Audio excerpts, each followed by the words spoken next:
Good afternoon. I am Hans H. Stein, a professor in the Division of Nutritional Sciences and the Department of Animal Sciences at the University of Illinois. And today I would like to talk a little bit about the analysis of fiber in our feed ingredients and diets, especially those diets we feed to pigs. And the take-home messages from this presentation are, number one, that fiber analysis is really complicated. That's why we need to talk about it, because this has been an issue for many, many years that we don't really understand how to analyze fiber. So that's why we will talk about it. But it is a complicated subject. The second take-home message is that the more fiber we have in an ingredient, the lower the energy value of that ingredient is. And the reason is that the fiber reduces energy digestibility. We'll talk a little bit about that also. The third take-home message is that analysis of samples to 100% is important. If we cannot analyze a feed ingredient to 100%, then we know we are missing something, and then we are not complete in our analysis. And usually the part we are missing is some of the carbohydrates, and usually it's some of the fibers. So that is why fiber analysis is very important. So we'll talk about that as well. And finally, we will also talk about the fact that we need to analyze for both soluble and insoluble dietary fiber, because the energy value of soluble dietary fiber is very different from the energy value of insoluble dietary fiber. So if we only analyze for total fiber, we are missing some information. So those are the 4 take-home messages from this particular presentation.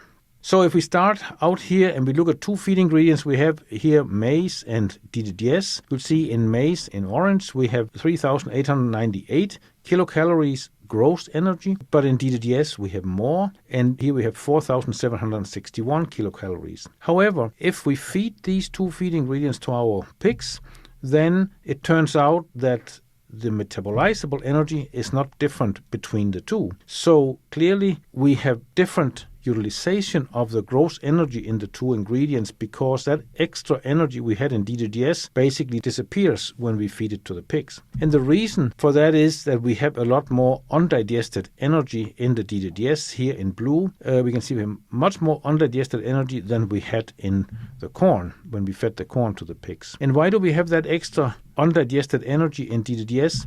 Well, that's because we have a lot more fiber in DDGS. Here we have the total dietary fiber in corn, not very high, less than 10%, but in our DDGS we have almost 30% fiber. So the reason we could not utilize all that energy, or a lot of the energy in DDGS, simply is that we have a lot more fiber. Remember, one of the take-home messages is that fiber reduces energy digestibility, and that's what we see here. And that is also illustrated in a different way here from a different experiment, where we determined the correlation between total dietary fiber in a feed ingredient and the metabolizable energy. And you can see here that there are negative correlations both for the apparent total tract digestibility of energy and also DE and ME. So total dietary fiber has a negative impact on digestibility of energy, it has a negative impact on digestible energy, and it has a negative impact on metabolizable energy. So in each case, we see that more dietary fiber means less energy in the diet. So with that, we can conclude that we need to really focus on that fiber to understand what it is we are talking about here. So fiber is part of what we call carbohydrates, one of the 6 classes of nutrients that we have in our diets. And all carbohydrates, they are made up of monosaccharides. So that is the smallest unit we have in carbohydrates, the same way as the smallest unit in protein is amino acids. So all our carbohydrates, they are constructed by monosaccharides. And if we have 2 monosaccharides put together, then we have a disaccharides. If we have 3 and up to 60, 70 monosaccharides together, then we have oligosaccharides. And if we have more than that number of monosaccharides, we call them polysaccharides. Within each of these 3 groups, disaccharides, oligosaccharides, and polysaccharides. We have a number of subgroups. There's a total of 6 disaccharides: sucrose, lactose, cellulobiose, maltose, gentobiose, and trehalose. And we'll find them in our ingredients and diets. Not all of them in all the ingredients. Depending on which ingredients we use, we will find more or less of these disaccharides. As an example, there's quite a bit of sucrose in soybean meal, but there's no lactose because lactose only comes from milk. And so if we add lactose to the diet or whey powder to the diet, then we will find lactose there. But if we don't have whey powder in the diet or any other milk product, then there'll be no lactose and so forth. From the oligosaccharides, there's 4 groups. We have galacto-oligosaccharides, we have trans-galacto-oligosaccharides, we have fructo-oligosaccharides, and mannan-oligosaccharides. The galacto-oligosaccharides can be divided into raffinose, stachyose, and babascose, also called galactosides. And we'll find those primarily in pulse crops, in particular in legumes. Soybean meal is pretty high in particular stachyose. And then trans-galacto-oligosaccharides, we don't have a lot of that in our diets. That's a synthetic oligosaccharide, typically consisting of 3, 4, 5, 6 monosaccharides put together, but that is more for the food industry than for the feed industry. There are a few feed additives that contain trans-galacto-oligosaccharides, but that is more the exception than the rule. However, we do have fructo-oligosaccharides, some of our ingredients including wheat and wheat co-products, and the fructo-oligosaccharides can be divided into levans and inulin, and those are just 2 different groups of fructo-oligosaccharides. But the interesting thing about the fructo-oligosaccharides is that they may have some health benefits. They may have prebiotic impacts in the small intestine. So there is some interest in increasing the amount of these fructo-oligosaccharides in the small intestine. And then we have the mannan-oligosaccharides. They are primarily found in yeast cell walls, and they may also have some health benefits to the host animal. So that's disaccharides and the oligosaccharides. And the last group we have here is polysaccharides, and we will just for now divide them into 2 groups. One is starch and glycogen, and the other one is the non-starch polysaccharides, and we will talk a lot more about those here in a second. But if we look at all these different groups of carbohydrates, then we can divide them between the carbohydrates that the animal can digest in the small intestine and the carbohydrates that cannot be digested in the small intestine. And here we have the ones that are highlighted in blue are the ones that can be digested in the small intestine. So that means that the connections, the glycosidic bonds that are connecting the monosaccharides in disaccharides or oligosaccharides or polysaccharides, those glycosidic bonds can be digested by animal enzymes, and the animal can absorb the monosaccharides and then use them in metabolism. And there's no absorption of any carbohydrates other than the monosaccharides. So if the animal cannot digest those glycosidic bonds in the disaccharides, oligosaccharides, or polysaccharides, then they cannot absorb those carbohydrates. But those carbohydrates that are not digestible carbohydrates, they are collectively called fiber. And so the definition of fiber is that is any carbohydrate that cannot be digested by animal enzymes in the small intestine. However, some of them may be fermented in the hindgut. And as an example, the oligosaccharides we're talking about here, they are all green, so they all fall into the fiber category, but they are all easily fermented by microbial enzymes, primarily in the hindgut. And the same thing for cellulobiose and gentobiose, they are also easily fermented. Then we come down to the non-starch polysaccharides, the biggest part of the fiber, and those are the ones that may be fermented or they may not be fermented. So we will talk a little bit more about those. To analyze those fibers, and here we're talking primarily about the polysaccharides, we can say we have in that non-starch polysaccharide fraction, we have lignin, we have cellulose, we have insoluble hemicelluloses, and we have soluble hemicelluloses. And I should say here lignin is not really a carbohydrate, but as we'll see here in a little bit, lignin is associated with carbohydrates, and therefore we cannot have fiber without having lignin. So we include that here. But these are the 4 components that we typically would find in the non-starch polysaccharides. And we can analyze those. The oldest analysis is a crude fiber analysis, and we'll see here we analyze the majority of the lignin, we analyze the cellulose, and a little bit of the insoluble hemicellulose. But with the crude fiber analysis, there's a lot of fiber we don't get analyzed. So that is not a very accurate representation of the fiber we have in the ingredients. We can also use something called the detergent fiber analysis, that is ADF and NDF. ADF includes the lignin and the cellulose, and NDF includes the lignin, cellulose, and the insoluble hemicelluloses. So here we capture a larger part of the fiber fraction, but we omit the soluble hemicelluloses, and then we have another problem with these NDF and ADF analysis, that is that they are not specifically accurate, and we'll talk a little bit about that in a little bit later also. But we can analyze ingredients using ADF and NDF, but we don't get very accurate results. These analyses, we have to remember, were developed primarily to analyze silage and roughage and hay and so forth, and now we apply them to other ingredients as well, and that poses some problems. But no matter what, we don't get the soluble part of the hemicelluloses included in the analysis when we use ADF and NDF. However, we can use also what's called TDF, total dietary fiber, and in this case we have both the solubles and the insoluble hemicelluloses and cellulose and lignin included. So here we can separate between the soluble dietary fiber and the insoluble dietary fiber, and if we add those two together we get the total dietary fiber. So this is an analysis that will allow us to analyze everything in that non-starch polysaccharide fraction that we talked about before. We still don't get the oligosaccharide and other components that we talked about that also technically are fiber. We would need other analysis for that, but in our typical TDF analysis we will get all the non-starch polysaccharides, including the soluble dietary fiber, and in particular of importance is that we can separate the soluble and the insoluble dietary fiber if we use this analysis. Now, there's another way we can analyze also, and that is using what we call the NSP analysis.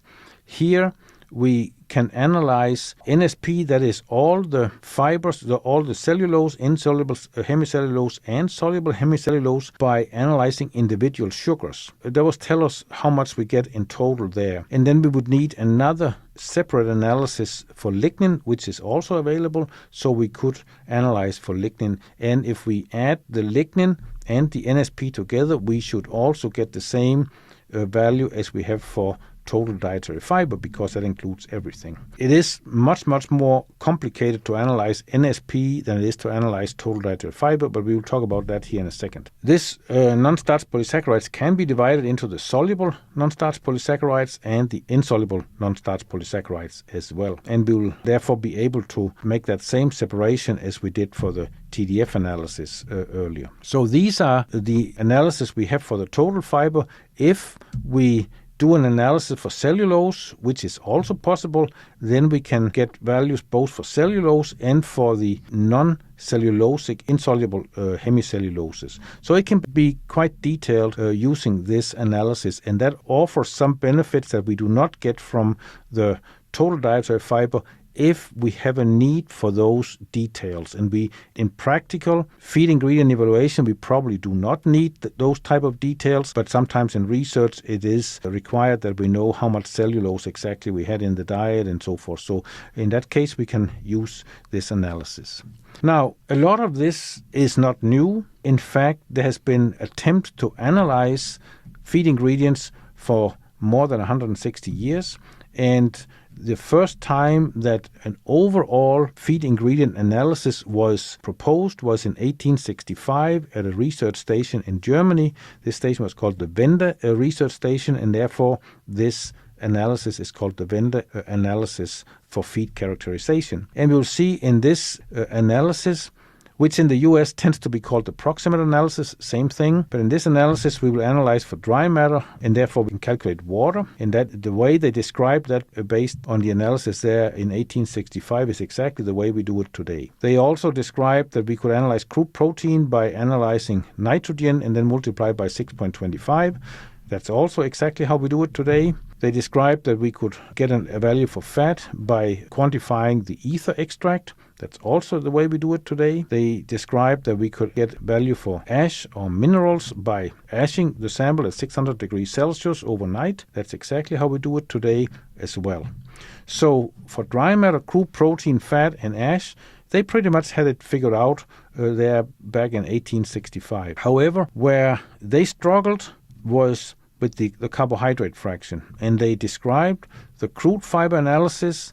And we saw before the crude fiber analysis does not describe a very big part of the total fiber in ingredients. So that's not a very accurate analysis for the fiber in the ingredient. And then all other carbohydrates, they called them NFEs. So that is everything that was not included in the crude fiber analysis that was called NFE, or nitrogen-free extract. And that was something they could not analyze, but what they did was they added up all the other components, the water, the crude protein, the fat, the ash, and the crude fiber, and then they subtracted that total from 100, and they said the difference must be these nitrogen-free extracts, NFE. So that's how they described it at that time. So clearly, whereas they had most of these analyses figured out already at that time, the carbohydrate fraction, in particular the fiber fraction, was where they struggled. So, and that has really been a struggle ever since, because we have never until now really had very accurate fiber analysis. And if we look at some recent feed composition tables, here we have the FETNA table from Spain, and we have the NRC from the United States, and we have corn DDDS here. We'll see there's values for moisture. We can calculate those from the dry matter. We have crude protein, we have starch and sugars, we have acid hydrolyzed ether extract, so that's a fat fraction. We have NDF, and we have ash. And so those can be analyzed. We have those in the feed composition tables. But the problem is when we add them all up, we only get to about 90%. We don't get to 100%. So that means we are basically missing 10% in the feed ingredients when we use these traditional analysis. And I said before that the NDF analysis is not very accurate, and so it could be speculated maybe it's the NDF analysis that's inaccurate here, or there could be other things that are not adding up. But bottom line is, with these traditional analysis, we are not able to analyze to 100%. So that leads us to another type of equipment that we can use, and that's an automated fiber analysis equipment. And that will give us soluble dietary fiber and insoluble dietary fiber. And I said before, the NDF analysis is not very accurate. So what about this automated fiber analysis? Well, let's take a look at it. The way we can evaluate if the analysis is accurate is to look at feces from pigs, because the good thing about feces is that we pretty much know what we have there. And so we can analyze for dry matter, crude protein, fat, and ash. And if we do that and then subtract from 100%, then we know the rest is fiber, because by definition, all the digestible carbohydrates, they have been already digested and absorbed. So all the carbohydrates that are left in the feces, those are the fibers. And so we can calculate this unfermented carbohydrates, which is the same thing as fiber. And in this case, that would be 58.2%. And we analyzed here 64 fecal samples. And then we also analyzed the dry matter, crude protein, fat, and ash. And we calculated we have 58.2% left, meaning we have 58.2% total dietary fiber in these fecal samples. But then we also analyzed the fiber using this machine I just showed, and we got a value of 56.3%. So the difference here was only 1.9%. That is pretty accurate, and that to us have indicated that this total dietary fiber analyzer I just showed on the previous slide, that is a way to accurately analyze total dietary fiber.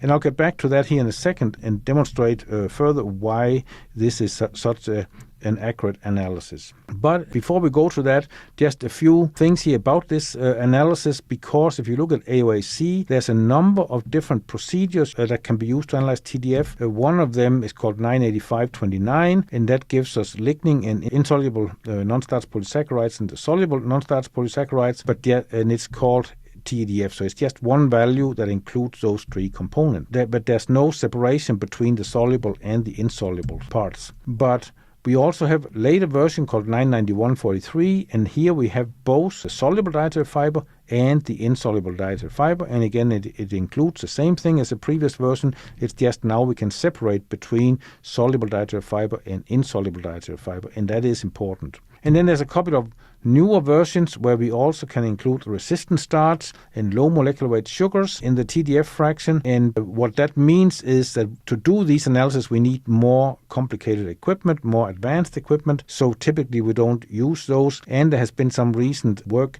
demonstrating that the values we get from the 2011-25 procedure and the 991-43 procedure are pretty much the same when it comes to a number of feed ingredients. So the conclusion here is that the 991 procedure, 991-43, is, from a practical point of view, when we talk feed ingredients, fecal samples, digestibility values, etc., that is the procedure to use. But it is important to recognize that when people say they analyzed by TDF, that there are a number of different options, and therefore we need to know which procedure was used, because they will not always give the same result.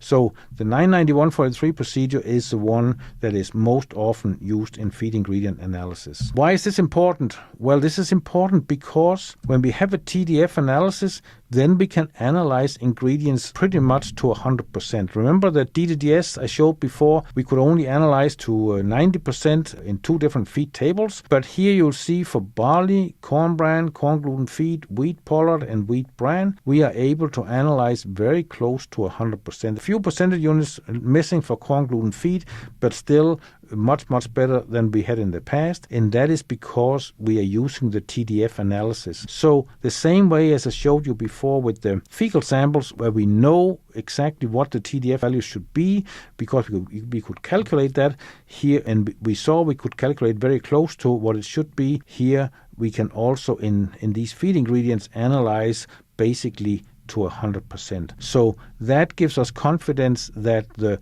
TDF analysis really is allowing us to get a total value for all the nutrients that we have in a feed ingredient. And that is probably the first time in history that has been possible, and that is because of the accuracy of this TDF analysis. So that is what we recommend in practical feed ingredient evaluation. However, I also said before that sometimes, in particular in research or in other settings, we need more detailed analysis because a TDF analysis does not allow us to distinguish between the individual sugars we have in the ingredients. It does not allow us to calculate the amount of lignin, the amount of cellulose we have in the ingredient. It's just one combined value for insoluble dietary fiber and another value for soluble dietary fiber. And if we need to know more detailed information, we need other procedures. And here we can analyze for individual sugars, but to do that, we will need either gas chromatography analysis that we have here on the left, or we need an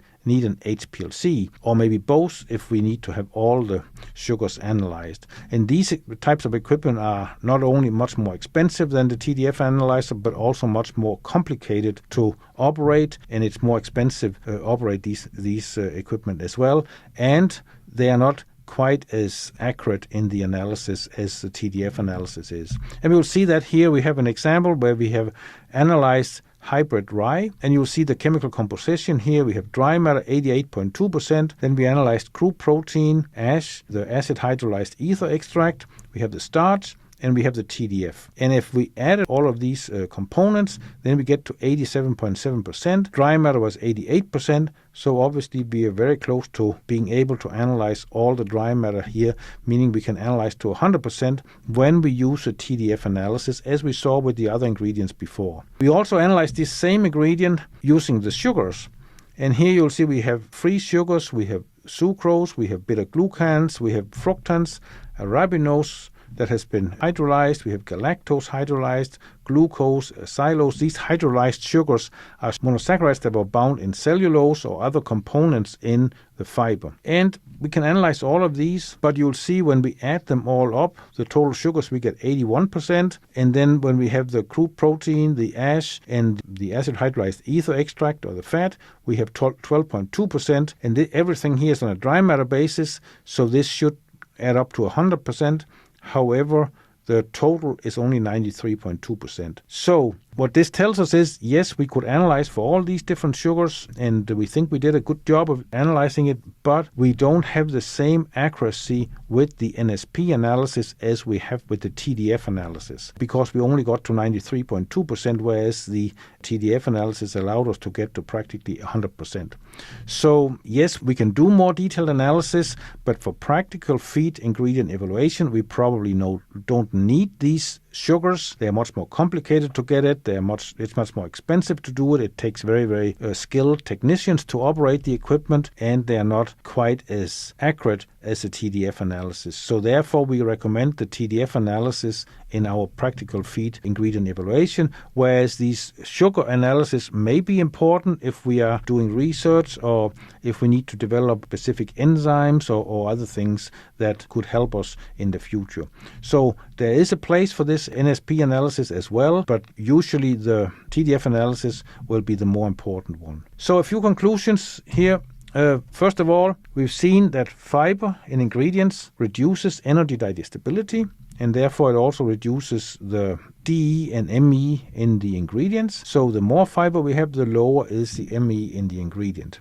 So that is the first thing we notice about fiber. Therefore, it is important to analyze for the correct fiber components. So we need to have both the solubles and the insoluble components included, and we need to know that we can analyze to 100%. And this analysis for soluble and insoluble dietary fiber is important because they have different nutritional values. We didn't talk about that today, but the energy value of soluble dietary fiber is much greater than the energy value of insoluble dietary fiber, because the soluble dietary fibers are much more fermentable. And therefore it is important in our feed ingredient evaluation to know the difference between soluble and insoluble dietary fiber. So those are the conclusions from this presentation, and overall we recommend using the total dietary fiber analysis.